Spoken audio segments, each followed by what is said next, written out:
Well, well, well, it's that time of the year again. It's Christmas time, which means multiple attempts at giving ourselves a new classic Christmas movie, and for me, none seem more apt to try and be that way than Red One, starring Chris Evans and Dwayne "The Rock" Johnson, in this more of a buddy cop comedy actiony type movie to find Santa Claus so he can deliver the presents before Christmas Day. Did it live up to expectations as a holiday classic, or was this just another bad, stoic Dwayne "The Rock" Johnson movie?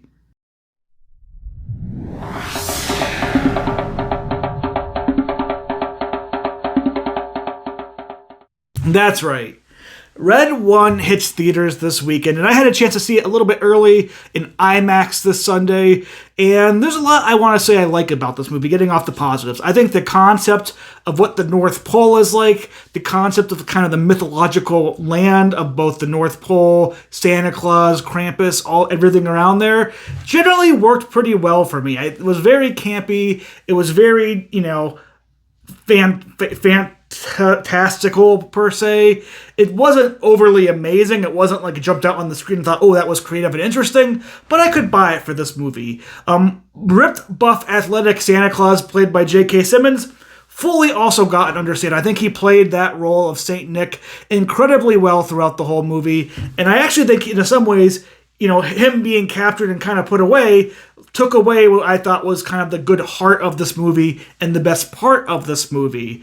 Now, Dwayne "The Rock" Johnson and Chris Evans have pretty decent chemistry throughout this movie together as they, forcefully work together to find Santa Claus, who has gone missing right before Christmas Eve. And just that concept, I think you could have had a fun, campy Christmas type movie that worked well. The problem with Red One is it just tried so hard. Like a perfect example early on of when, the real Santa Claus is in Philadelphia, seeing what kids want for Christmas.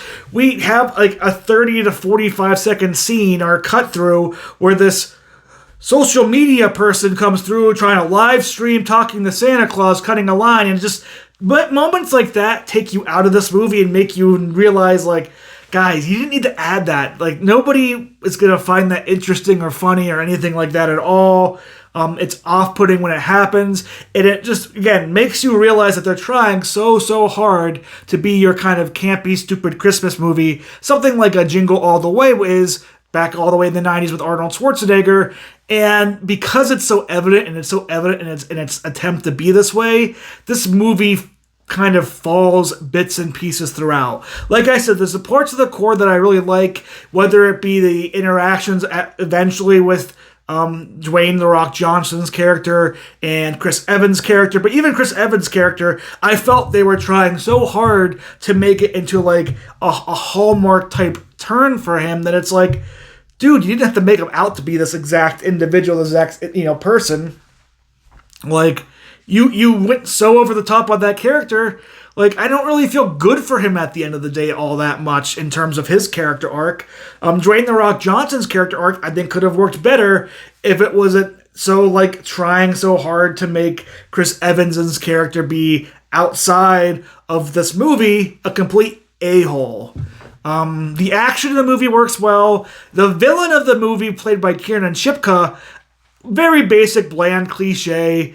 Wasn't the biggest fan of overall. I mean, the motivations and stuff is very, campy Christmas movie-like, but Kieran Shipka wasn't given very much to do here, and at least there was one payoff they did with that character, which I very much appreciated in the third act that we actually got. The parts with Krampus, I actually think worked decently well, and again, when you get outside of the super try-hard nature of trying to be an overly campy, a bad Christmas movie that people will like watching because, hey, it's stupid and funny, it just comes off as a little bit too stupid and not enough funny and enjoyable. Like I said, the heart of the movie to me was the relationship between Dwayne "The Rock" Johnson and J.K. Simmons as Saint Nick.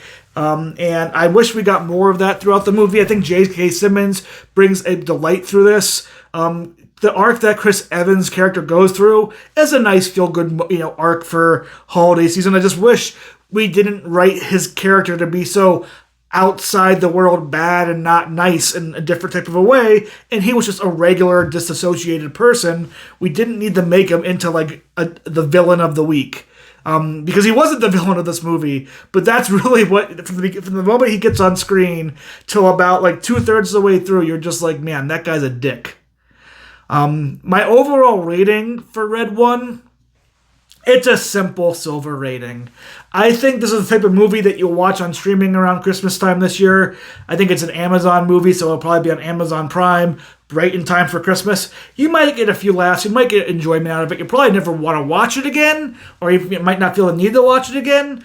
But, you know, it's a new watch, and you'll be happy with that. But outside of that, I don't think this movie has much value. I think maybe it kept some of the young kids entertained, but most of the adults at my screening didn't engage with it all too well. There's a few laughs when the movie is at its high points, but Red One, to me, just fell short of expectations, and I'm interested to see how it does at the box office and with audience receptions later this week. But have you seen Red One? Are you going to go see Red One? Tell me in the comments down below. Like and subscribe for any of the content that I do here. I'm going to be having Amelia Perez out review on Thursday, A Real Pain on Friday, have my 60-second reviews going out all throughout the week for movies that I'm seeing. There should be a French movie, I think Meanwhile on Earth, that should be having a 60-second review sometime here this week, as well as Survivor and Arcane coverage over the next month. But until I see you in another video, I wish you guys all a happy November, and yeah, tell me what movie you want to watch in the comments down below.